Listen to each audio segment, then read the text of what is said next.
Hello, welcome to the 16th episode of Scary Thoughts, Horror, Philosophy, Culture. I'm Mark Kate. And I'm Chad Lott. This episode is about Boo, a Madea Halloween from 2016. Our next episode, get you ready, is going to be about The Cabin in the Woods from 2012. So before we get started talking about Boo... We're assuming that you have seen this masterpiece already, and this conversation will unfold with tons of spoilers. So if you don't want to know what happened to Madea when she went up against the evil fraternity in this fine film, pause right now, go watch that great movie, come back and enjoy the conversation on our level. And I'm going to do the thing that every podcast does that nobody ever listens to, but I feel I'd be remiss if I didn't do it, and ask that you rate and review this fine podcast, Scary Thoughts, on iTunes and Stitcher, but mostly iTunes where it actually counts. It makes a huge difference. And we also loved hearing from you and love having the input. Love to hear what you guys think, what we should do next, what we got wrong, what we got right. Yeah, and you can go over to Instagram at scarythoughts.podcast and leave your comments there, or you can go check out at Scary Thoughts on Facebook, which is where a lot of the conversation happens with people who listen. There's always something fun going on over there. Do you have anything to plug this week, Mark? I do, actually. Thank you so much for asking, Chad. I was actually in Los Angeles recently to do a live episode of my other podcast, Why We Listen. I went down and spoke with the artist Nayland Blake. He is based in New York, and courtesy of Volume and ICA and Cooper Union, went down and did a live version, and it was great. It was really magic. One of my favorite things I've ever done, let alone in podcast land, and I'd love for you all to check it out. whywelisten.org. Why We Listen is also on Stitcher and iTunes, and I've had the opportunity to interview some really great people. I haven't really plugged my other podcast on Scary Thoughts as much as I probably should, but I'm super proud of it, and I'm super proud of the people I've gotten to talk to. But this most recent episode live was pretty great. Yeah, so. That's a show. I really like that show. I especially like your intros. Oh, thank you. On the show. I think they're really well done. Thank you so much. This one has no intro because it's just a live thing. We just got straight to the meat. But yeah, I love writing the intros to that podcast. And before we really dig into this episode, 2 episodes was Forrest Gump. That was our April Fool's episode. This is not an April Fool's episode. We're actually covering Boo, a Madea Halloween, which I feel like everyone I've ever said, oh, our next episode's about Boo, thought I was joking, which says, I think, a lot about how Tyler Perry is regarded, and maybe a little bit about what a snob I might be perceived as, which I probably am. Yeah. But most of the people I talked to had not even heard of this movie. It's so not on people I know's radar, but still these movies make buckets of money. I mean, this movie grossed $74 million, and it looks like it probably cost about $300 to make. Yeah. And that, I think, is the new Hollywood model. You know, mobilizing fan bases, making fast, cheap, fun movies that don't cost a whole lot of money. In some ways, this is just like classic horror. Absolutely. Like, low budget, do what you want, Yep. Make it for fans, crank it out, move on. Yeah, absolutely. I think the disparity between how something like Tyler Perry movies are regarded, the disparity of the ratings and reviews and how they're directed at Tyler Perry's content versus how much money they make and how well they do at the box office is super fascinating. It really reminds me of, it's actually a book I loaned you, which is, I don't know if our listeners are familiar with the 33 and a Third book series, which is this book series about albums, like every book, one book per album. Mm-hmm. Like one author will take one historical album from a band or an artist and just write one book about it. And someone, this rock critic, wrote a book just about Celine Dion's Let's Talk About Love, the one with the Titanic theme. Mm-hmm. But the book is called Let's Talk About Love, A Journey to the End of Taste. And the premise of the book, if I can encapsulate it quickly, is that the writer and all his snobby music writer friends don't even think about Celine Dion. Like, she's so, like, they'll make jokes about, like, Britney Spears or, you know, really famous pop acts, but not Celine Dion. Like, she's so beneath regard that she's not even on the radar to mock.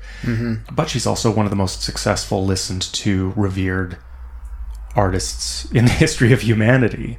So he really wanted to question, what is that disparity? What is this thing called taste that he and his music critic friends have that the great unwashed masses do not? And he wanted to understand and get into the skin of people who love Celine Dion and try to understand it from their perspective. It's a really interesting book. I tried to go along and listen to her album and see if I could find an appreciation for her, and I didn't at all. But I did with Tyler Perry. This was my first Tyler Perry movie. He was completely off my radar for sure. I would never even think of it. It always just, you know, I'd see 2 seconds of a preview of a Madea movie and think like, oh, it's, you know, what is it, just going to be some fart jokes and a morality tale? And but because this sort of had a potential horror content, I decided to watch it, and I laughed my ass off.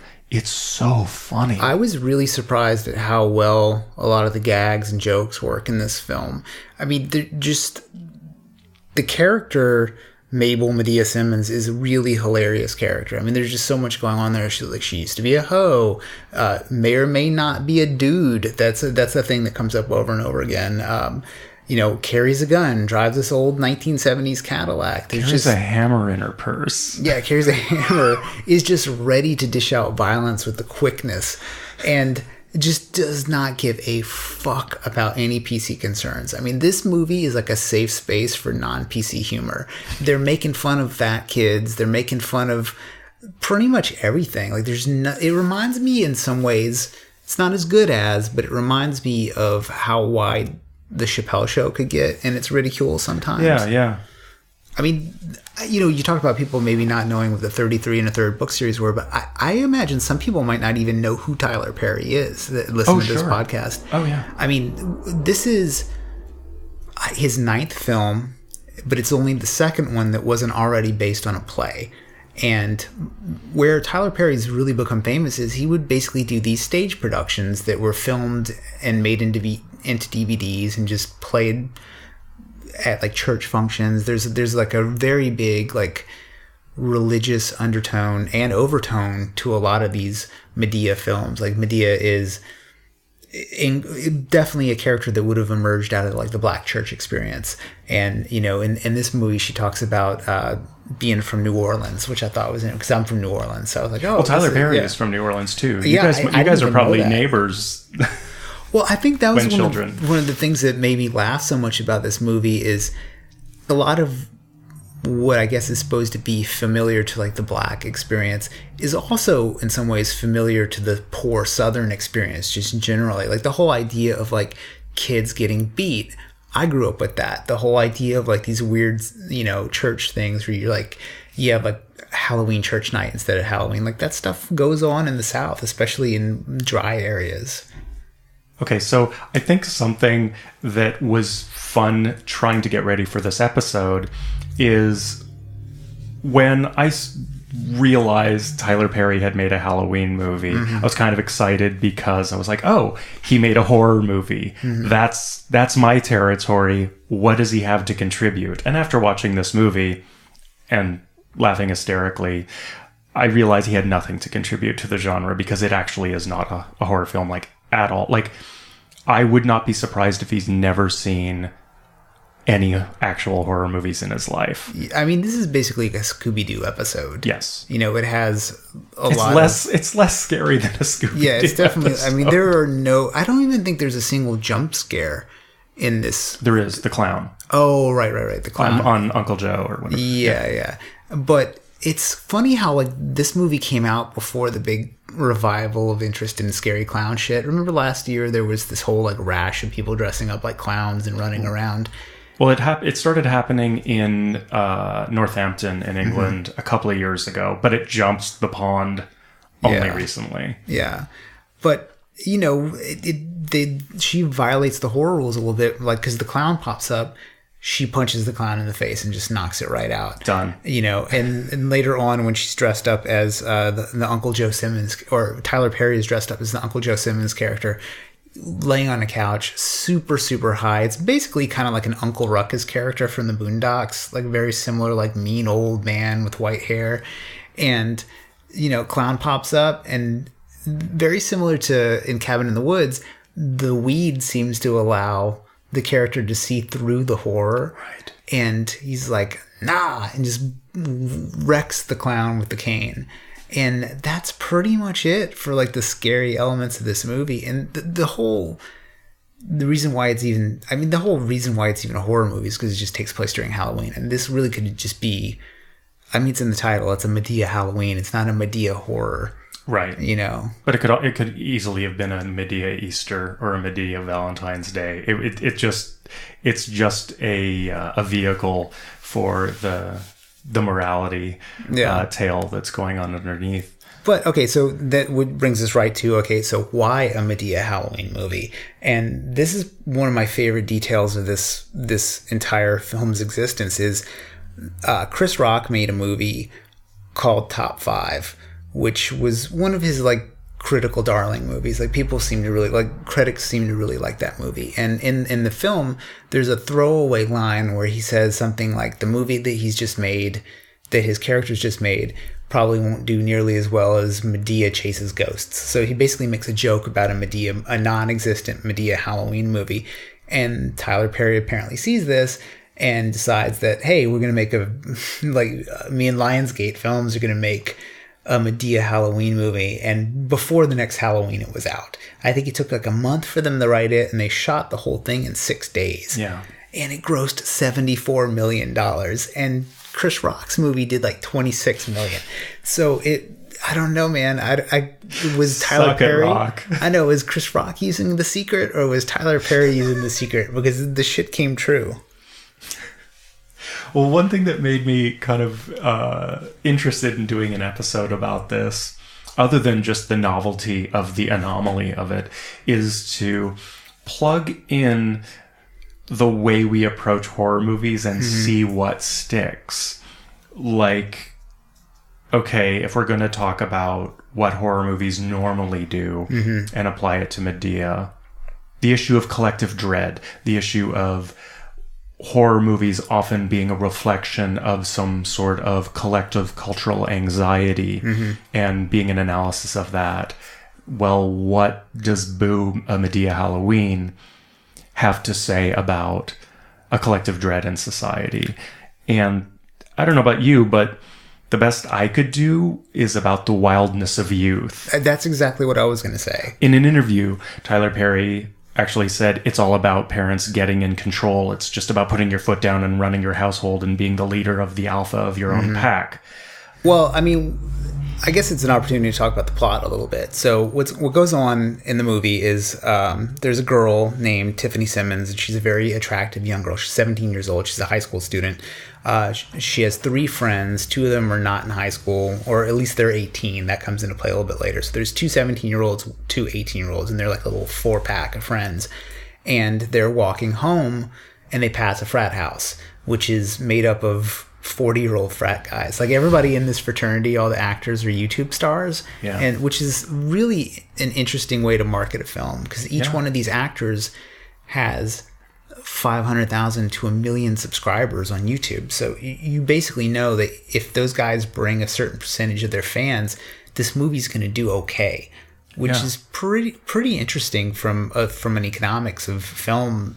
And aside from that, I think it's also interesting in looking at interviews with Tyler Perry himself about these really young, talented kids who need a break. And Tyler Perry, a lot of his ethos is about reaching out and lending a hand and raising people up. And to him, although what you're saying is true, I think it's also an interesting talent pool to draw from, a very underrepresented and unexploited talent pool to exploit in, it's not a Hollywood film, but in major films. I would even say that if you listen to like marketing guys like Gary Vaynerchuk, Hollywood is exploiting the popularity of the YouTube stars more than the YouTube stars are like suddenly becoming validated by Hollywood. Because a lot of these guys, they get like film deals or whatever, and they stop doing their YouTube thing, and then their careers collapse. But the really smart guys continue on with their YouTube career, pulling in like $200,000 a month off of like ads. Like that guy PewDiePie. I mean, that guy made $7 million last year screaming into a mic while he played video games. And it's not for me, but I mean, it is a cultural phenomenon like Minecraft or something like that. Yeah. And, you know, there's something very intelligent. Like, you look at the way Tyler Perry films have been distributed, you know, word of mouth marketing. You know, these films became huge by being shared and talked about in the Black community. And, you know, they're multi-generational in interest. I mean, even that SNL skit where Tom Hanks plays the racist Trump supporter and he's on Black Jeopardy. Yes. One of the questions, basically the way the comedy skit went was that it was a Black-oriented Jeopardy questions, and Tom Hanks is a MAGA hat-wearing dude, and he's there. And as they ask them questions, it turns out that like the poor white experience and the poor Black experience is essentially the same. They like the same kind of stuff. And then Madea movies are brought up. And he's like, man, if you can laugh and pray in an hour and a half, then that sounds like money well spent. And there's something about that, like uplifting humorous stuff plays everywhere, you know. And I think that might even, it doesn't explain Celine Dion, but it definitely explains the popularity of this movie. Is that there are moments in it that are just genuinely funny, like the character Aunt Bam, like this like short, totally round, devious pot smoking elderly woman, is a hilarious comic character. She's great. Yeah, I mean, with her jack-o'-lanterns that are basically 420, a pot leaf. I mean, that was the thing, like not being really familiar with these films or not seeing them. I had always heard that they were like churchy and moralistic, so yes. I came in expecting this sort of like Oprah Network level of humor, and you get like a weed scene that's as in depth as I don't think you ever see anybody smoke pot, but you see joints, and like it's basically as hard as Friday is in some ways. Especially, you know, you have this lady who's super high stealing candy from kids' bags. I mean, it's hilarious. And then ripping on these kids, like oh, you don't need this candy, look at you, you're fat ass, and all this stuff. And you're like, whoa, when's the last time you heard like a fat joke in a movie? Right. It's here in Madea land. Actually, just on that, it is Bua Madea Halloween is at the box office ranked number 14 in fat suit comedies. Oh, is that a genre? It is where I was digging. It is no box office, not like rated. I'm sorry. It's like as far as grossing. Huh. That if you take all the fat suit comedies and you look at their numbers, it's 14, which is such a weird statistic. But if we can back up, you were starting to talk about the frat. You were talking plot, and we got completely derailed by this whole discussion of YouTube. I'm just fascinated by YouTube economics, so I'm just really into that right now. But yeah, okay. So the girl Tiffany, she walks past this fraternity, and flirtation ensues.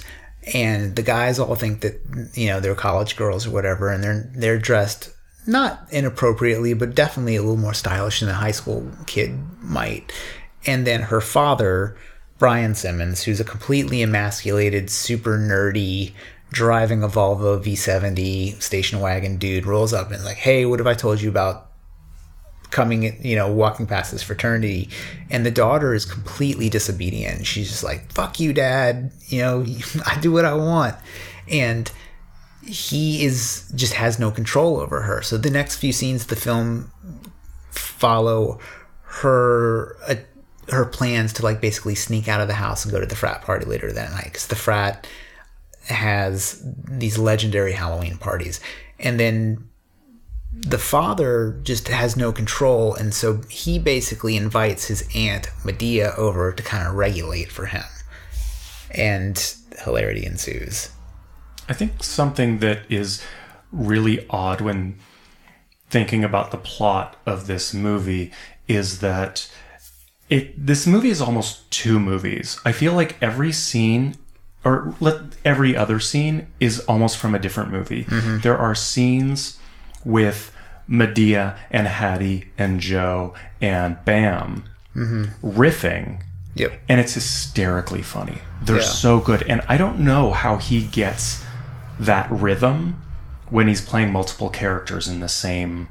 it's like the best Saturday Night Live sketch, but clearly in multiple takes. But it's also really shitty because, like, unlike the Nutty Professor, you never see the different characters that Tyler Perry's playing in the same scene. They're not, like, sitting down next to each other. So it's sometimes they are. Are you sure? In the living room. Oh, I guess so. Yeah, Joe and Madea and Joe and you're right. The dad. Yeah.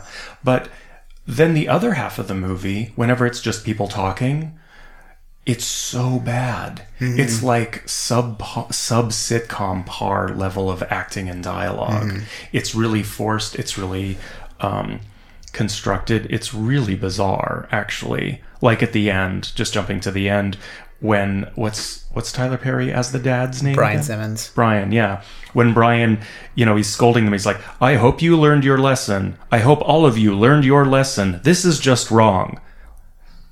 That's what he wrote? That's the climax of the movie? That's some shitty writing. And it's shocking that that's in the same movie as some of the fucking, like, back and forth that happens between these characters. Yeah, like all the I guess it's exposition where Medea's talking about, like, when she was a hoe and she was, on the pole and all that. So that shit is... I mean, it's legitimately funny. Yeah. And I think, I went around and watched some YouTube videos about people reviewing this movie, and I was really surprised at how many legitimate film critics were like, yeah, this movie, there's so much wrong with it, but when it's funny, it's very funny. I mean, the things that are wrong with it, like, there's continuity errors everywhere. Yeah. There's moments where it's dark outside, but when they go outside, the lighting's lighter than when they were in the house. I mean, just everything's just... Like, from a craft perspective, this movie is awful. Yeah. There's moments when the camera is pointing directly at one character and it's not in focus. Yeah. And, I mean, just real basic film craft stuff that you would... I mean, say what you want about a lot of the modern horror movies being super shitty. A lot of them look great. Yes, that is a big feather in the cap of the genre of horror films, is that so many of them jumped really far. I think it's probably all about desktop editing that a lot of these films have become really pretty damn visually interesting. Yeah. And that wasn't true. I mean, even a movie like the Poltergeist remake, which I absolutely hated, the color tone of it is good. It has this something that horror has been able to pull off lately is just this menace with lighting. Yes. And that is just not in this film at all. True. I mean, it's just not a thing. Well, I think that's obviously owing to the fact that this movie was made in 6 days. But the big question I have is, according to everything I could discover online, it was made for $20 million.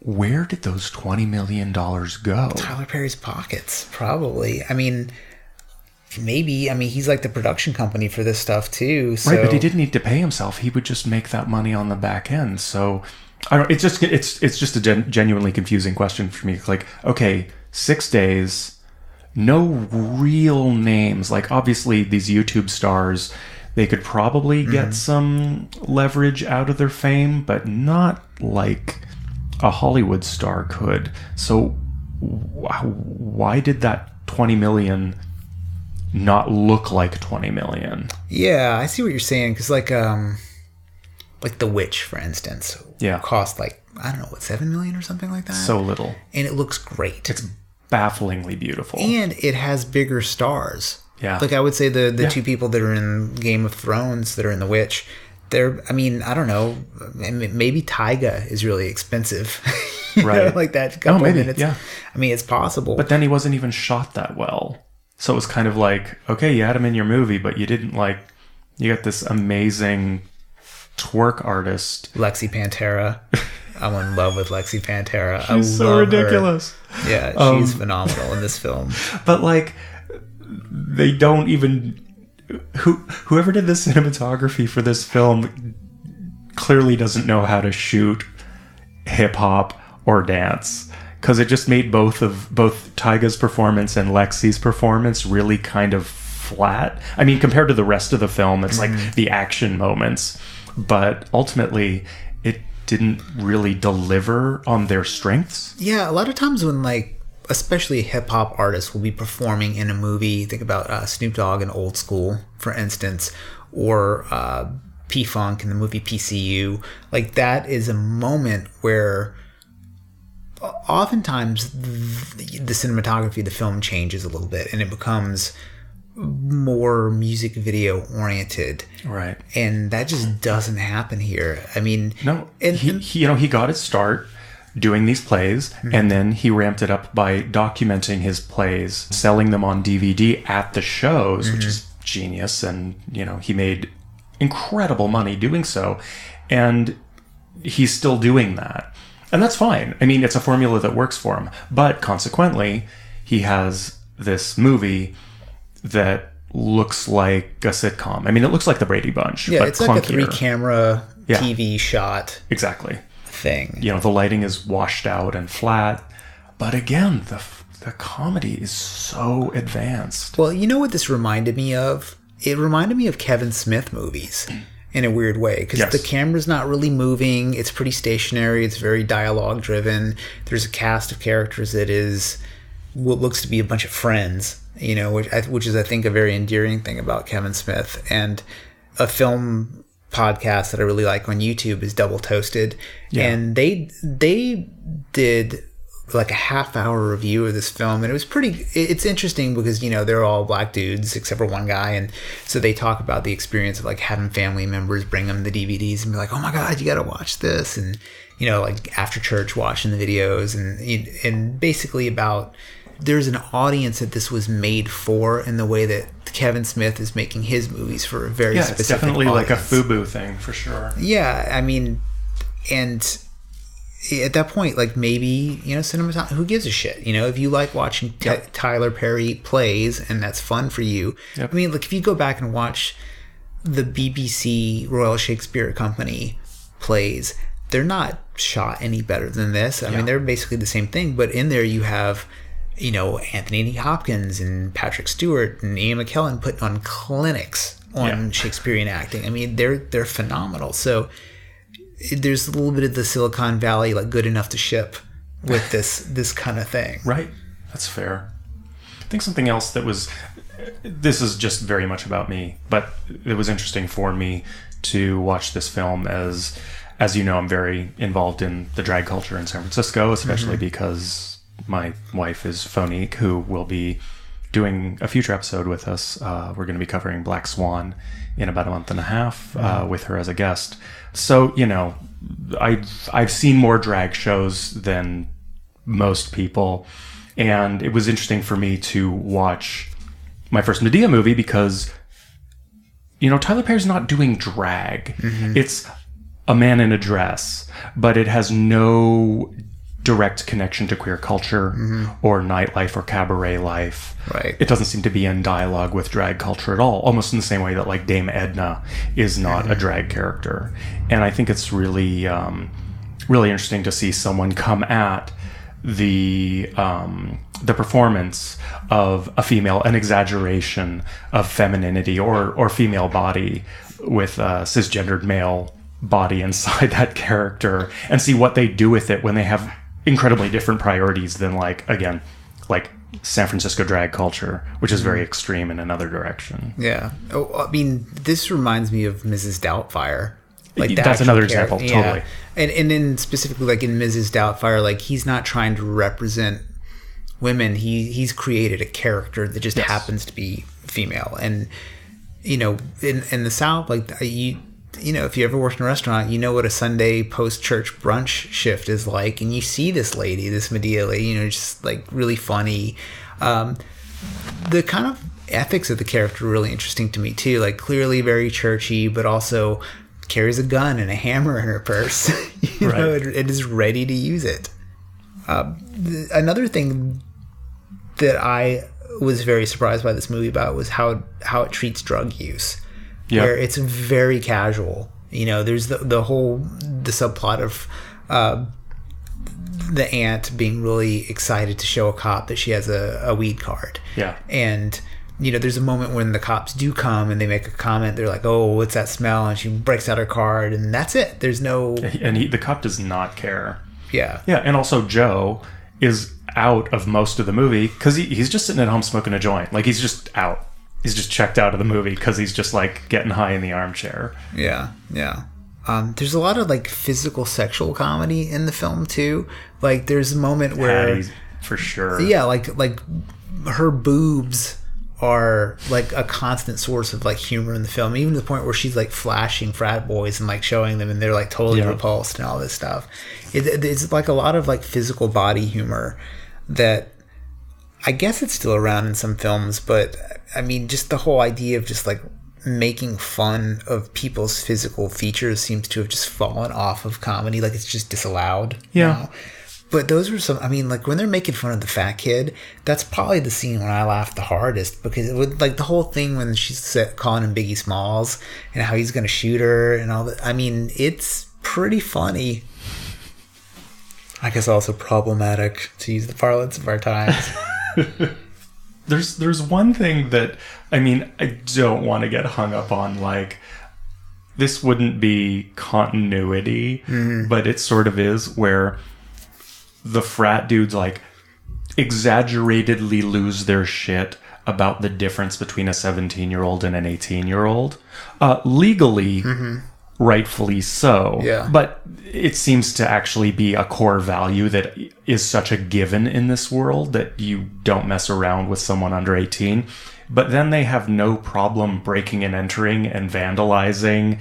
And I don't know, like, sabotaging a car, I don't know what legally that is. Oh, you could kill somebody. That strikes me as attempted murder or something like that. Like, these are not, I mean, I know it's a comedy and all that, but, like, to shoehorn in this don't mess around with 17-year-olds and then they go and, like, vandalize a car is a little inconsistent somehow. Yeah. About, like, one's, like, the morality that's at play, and the morality in this film is super heavy-handed when it's present. It's super not present around pot, but it's totally around the difference between 17 and 18, but it's not around vandalizing a moving vehicle. Yeah, there's a lot of... Anytime, like, the violence can be cartoonish, I think it gets, like... I mean, because the whole, like, sabotaging the brakes thing is some Wile E. Coyote shit, really. Yeah, sure. You know, but one of the things I thought was funny about the whole consternation over the two girls being 17 is it is very rare, because the other girls, they're like, how old are you? And they're like 18. Like, okay, cool. Like, exactly. It just points out the absurdity of the line. And they're, like, in their late 30s as people. Yeah. So it's extra weird. It's super funny. But then I was reminded of the Neon Demon, where, like, literally every single character fails the test of, is it right to exploit this 14-year-old girl? Right. And in this film, everybody passes the test. You know, like, there's not a single person who, you know, they're like, all illegals out. And so they mean, like, all the 17-year-old girls are like, get out of here. Right. And, you know, the frat guys are basically, I mean, I guess the villain. Although, if you're looking at it from the perspective of the girl, Tiffany, I mean, we talked about, like, Forrest Gump chasing down Jenny with Jason Voorhees, like, intensity. That's kind of what's going on here with Madea. Like, Madea is after her, and it's in a way that is vaguely Misery-esque. You know, like, she just can't shake this older person with these weirder values in this ancient time.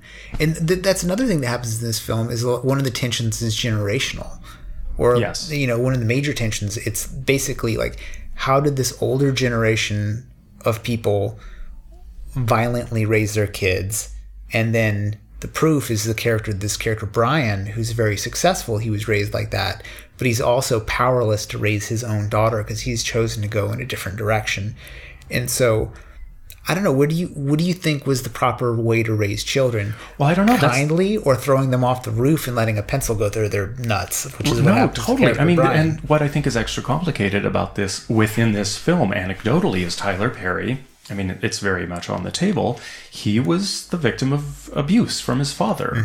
And so the humor, which takes up a lot of screen time about child abuse. I mean, that scene's like 20 minutes long of just conversation about how badly he abused how Yes. badly abused he was. And how that's why he turned out so good. Yeah. And how they should beat Tiffany into submission. So Tyler Perry's really drawing from some really intense personal shit to make those scenes happen. But then it feels like it's only humor and that's wrong. But Tiffany doesn't turn around at the end in a sitcom wrapped up at the end of the half hour. She's still awful. Well, she's still awful, but she relents and acquiesces and at least gives lip service to being a better person, which in a sitcom is as good as she's a changed person. But she doesn't do it because of reason. She doesn't do it because they hit her.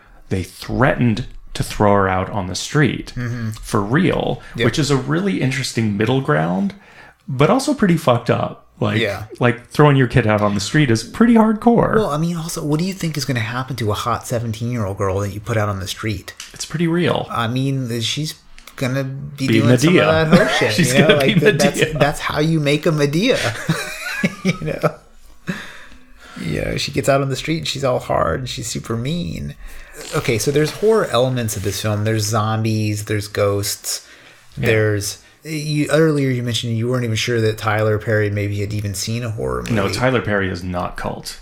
He's like the interloper in my scene. Yeah.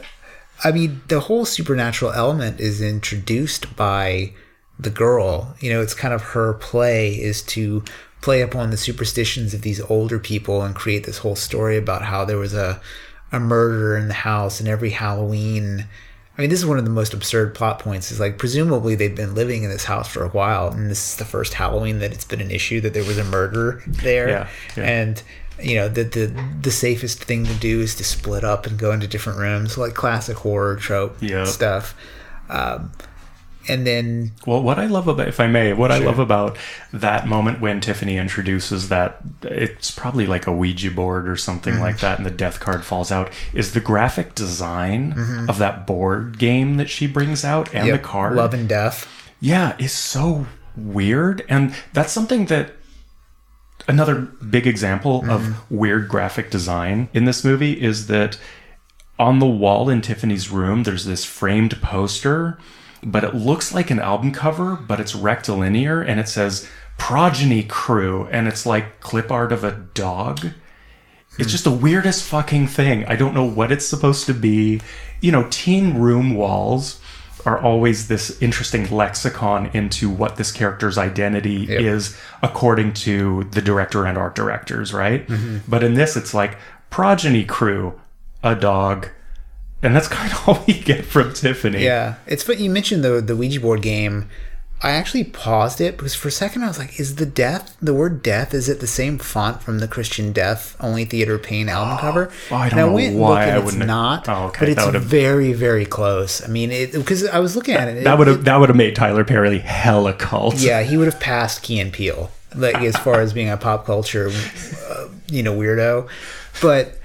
the whole thing, when I was looking at it, it's like, it looks like a black metal album cover. It has like that kind of font treatment. It's all wispy and And it's weirdly, I don't know. I mean, maybe just because like my eye catches that stuff. Probably most people who watched it were just like, what is this stupid, shitty game or whatever. But for me, like that was definitely something I noticed. Yep. Well, it looked interesting, but it didn't look like what that object should look like.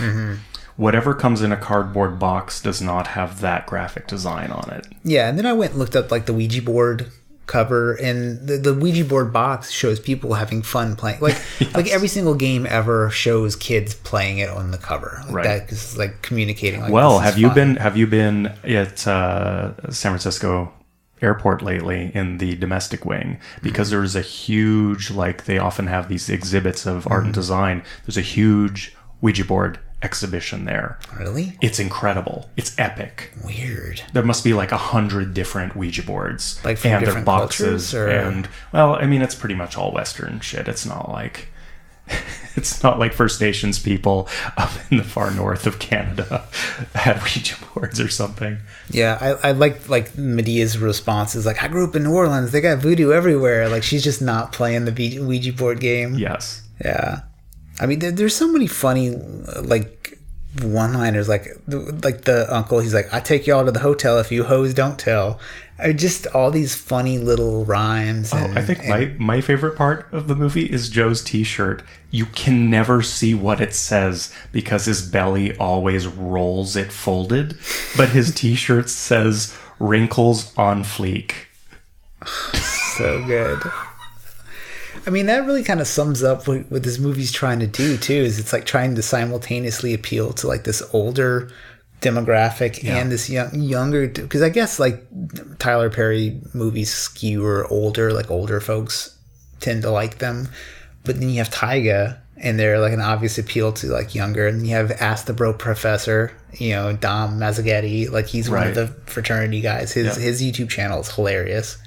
There's that long-haired dude who looks like he's like 40 years old. Yeah. I mean, a lot of the humor of Tyler Perry just ripping on these characters. I mean, I would love to see like the outtakes from this, like the stuff that was just too mean for the movie. Well, another thing that's like that is if you rent a Tyler Perry DVD and then you watch all the previews, which is just like 5 Tyler Perry movie previews in a row, and so you just get punchline, all these Madea punchlines.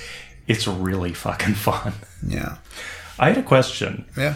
So, in interviews for this movie, Tyler Perry doesn't talk much about it being a scary movie. He talks about creating a story that teaches. Mm-hmm. And what do you think of movies that are so obstinately teaching wholesome messages? Because I think obviously like I don't react to that sort of shit very well, and like probably most people, I only like being preached to if I already agree with what you're selling. And wholesome is not something that sits too comfortably with me aesthetically. I love this movie anyway, I don't give a fuck. But how do you sort of deal with like wholesome messaging in your media? Well, for me, I don't mind it at all. Yeah. And for a little bit of a biographical detail is my wife and I were pretty much average financial messes, right? And we started listening to this dude, Dave Ramsey, who's an evangelical personal finance guy. And, we were in debt like a lot of people are, like credit card debt, owed on our cars, whatever. And he teaches this sort of like biblically based get out of debt because it makes you a better person, and there's a heavy moral component to it. And for whatever reason, we really respond, and we're not religious, we just really responded to this thing. And we, morality is essentially like put yourself in line with mass culture, put yourself in line with mainstream.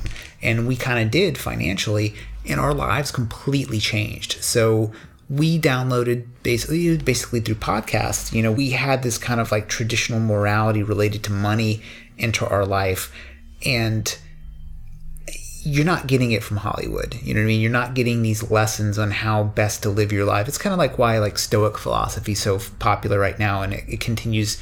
It's why so many people in Silicon Valley or in business read Marcus Aurelius and they don't fucking read Zizek. There's like, along with these moralities are also, ways to be successful and ways to live like a happier life. And I think one of the reason why these YouTube stars are so popular is like a lot of them are communicating ethics. A lot of them are communicating hacks and hustle and improving your life and self-improvement. And most movies don't really give you a foothold into how to live a better life. That was like the classic use of philosophy, was like how to comport yourself to have a better life. And I know like I'm supposed to be all super cynical, like heavy metal, goth girlfriend having dude, but I don't mind it at all. And because what you're getting with this movie. It's not like how often you go look at all the Oscar winners from last year. They're all fucking moralizing. They're teaching the gospel of the far left progressive. Yes, the rich Hollywood liberal elite. They're pushing their morality down your throat. This is just a different set of morality, and it feels unusual because you don't see it in Hollywood that often. Fair. Yeah, but I don't mind. I don't mind at all. Yeah. Yeah. What about? I mean, you obviously bristle to it with your dark aura. Yeah, there's no room in my dark soul for so much light. Yeah. But, like, the character Madea, I had always read that, like, everything ends in a praise Jesus in these movies. But she really... The church scene in this movie, she really only, like, agrees to become saved to escape zombies. Yeah. And there's all these moments where, she's talking to the preacher on the phone and she's, like, laughing about how she's, like, again, she goes, like, watch this. She goes, praise Jesus. And I'm going to make him preach harder. And it's just kind of funny where she's almost engaging.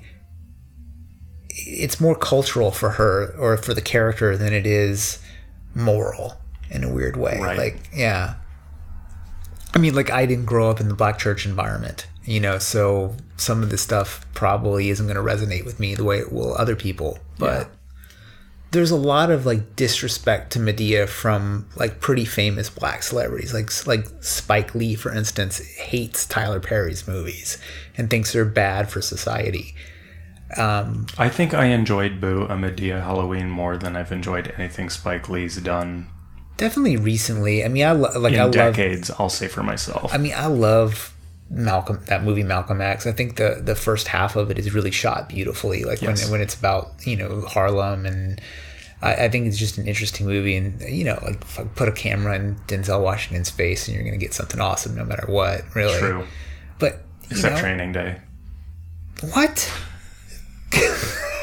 We'll fight this one out later. That's a god awful movie. What? You're crazy. It's his worst movie. What?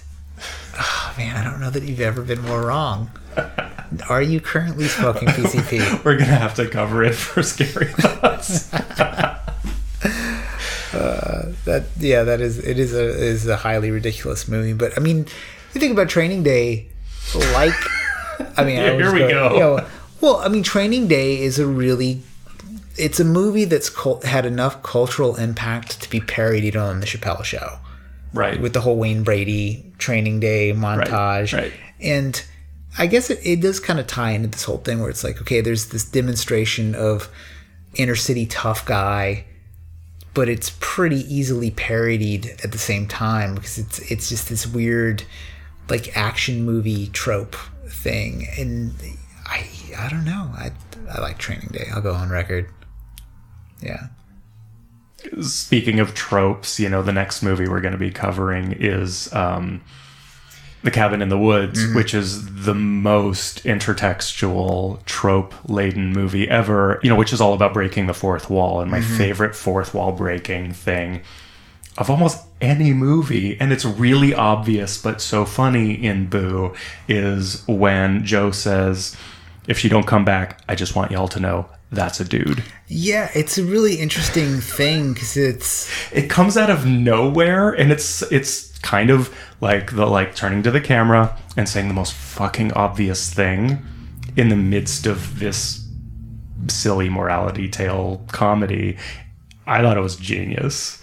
Yeah, and just the line is delivered so, like, hilariously. Like, the comic timing of that character Joe is really, or I guess if Tyler Perry is really good, but that character in particular is pretty good. And you know what?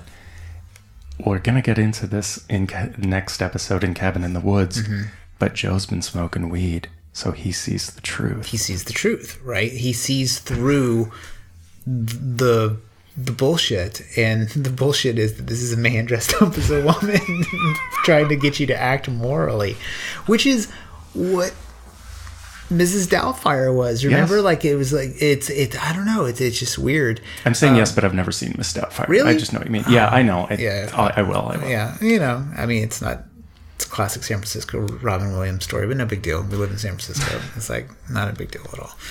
One of the things, I mean, this is touchy ground, and one of the criticisms of Tyler Perry's movie is like how movies, or Madea in particular, is there's this idea that there's a Hollywood conspiracy to emasculate black male actors by always demanding they wear dresses. And there's actually a Chappelle who's recently come under fire for some of his misogynistic comments in his new comedy special. But there's a story that Dave Chappelle tells Oprah that's basically like they wanted him to wear a dress for a scene, and it wasn't a scene that had been talked about, and he felt... It was in a Martin Lawrence movie. Yeah, it was a Martin Lawrence movie, and he felt that like it was kind of sprung on him. And the way he tells the story, I would probably agree. Like, it wasn't in the script. They were like, oh, we had this great idea for the scene, and you're going to wear a dress and we're going to sneak out. And he's like, is there no other way that this movie could play this way? And he didn't want to wear this dress. Which is fair. Which is fair, right? And if that's not his gender expression, that's his to decide. But I think it goes, for him, it even goes beyond like gender expression to where it's a thing of like, why is Hollywood so intent on putting black men into dresses? And on one level, like, if the role calls for it, it's written in the script, so what? It's just a funny gag or whatever. You can't imagine, you know, like if Wesley Snipes is in To Wong Fu, it's a movie about drag queens, you're wearing a dress because that's what it is. So, but I think Chappelle's point was like, why is this thing that wasn't a thing in here now? And then I don't know how deep you go into Black Twitter, but there is like a huge amount of conspiracy theory around like the Illuminati of Hollywood demanding that people wear these dresses, and it's considered one of the stages of involving yourself with Satanism is to agree to cross-dress.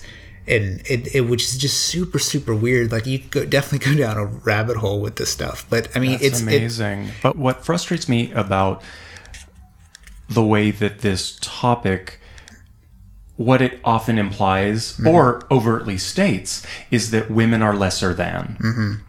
That even the concept of emasculation is predicated on that someone is being reduced to womanhood. You don't want to look like a bitch. Like, that's the classic statement. Like, right. You know?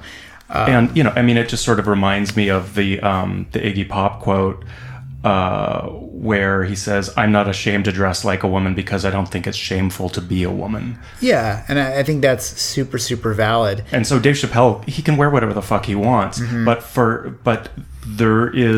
it's problematic for him to somehow say that all these strong men are being forced to wear dresses. Right. Like, that's somehow not strong. Like, that's somehow lesser than. And I'm not saying this in somehow ignorant of the way that women are perceived in our world and how that actually does affect the stature of black men in our world and in Hollywood. But, you know, let's be honest, it's a double-edged sword. It's a problem in both directions. But it's still pretty live. Like, I mean, look at this week, Jay Farrow, who's an actor, a black actor on Saturday Night Live, was let go or quit or fired, some combination of let go, quit, fired. And depending on what interview he's in, he discusses that he didn't want to wear dresses for scenes. And he thinks it gave him people had the opinion that he was difficult to work with or not a team player or something like that. And, you know, so apparently for a certain segment of these actors, they do not want to put on the dress because it's become a symbol. It's like one of those things where it's like, okay, I wonder if it's even beyond, at this point, is it even beyond gender, and it's more like, is this machine going to make me do something, and can I resist this machine? Right. You know? Yeah. But that's if you believe in... Rage against that machine, Mr. Fair. Yeah. I mean, who knows? I don't know. But it seems to be like these guys are making so much money. I mean, fuck, man. If I'm making Tyler Perry money, I'm throwing on a dress, too. I don't give a shit. You know, I'll share that dress with you if I can have half. Yeah. We, just on record, Hollywood, Mark and I are willing to be a grotesque Siamese twin woman. Well, you say grotesque, but I'm sure there's some fetish site out there that's just waiting for that to happen, where there's even more money for us. Yeah. Normally I wouldn't judge, but if you're into that, I judge you harshly. So, you know, other than that, I don't have much else. Scat. Twinsy drag. I don't know. Yeah. I don't know. Definitely someone somewhere has masturbated to Madea. There's for sure somebody who has that bizarre fetish. And there's a lot of material. The darkness of the internet. I really don't know where to go from there. Yeah, I think we've painted ourselves Madea porn. Yeah. Oh my god, I wish Chris Rock had made a joke about Madea porn, because then maybe that's what we would have gotten next. I think that might have undone civilization. Like, that is the great old ones rising. We will see you next time. Speaking of great old ones rising. Speaking of the old ones, for Cabin in the Woods. All right. Thanks for listening. Did we just end that? I don't know. I don't know where we can go from here. So, quickly just roll the credits and fade to black. If you're still with us, you're obviously the kind of person who likes this sort of shit. 5 stars on iTunes. Follow all of our stuff. It's the only way Mark and I will be able to escape this potential Siamese twin pornographic career that we have just invented for ourselves. Hopefully the secret is not real and that does not become our life. Save us. Save yourselves. 5 stars only. Thank you. Thanks for listening.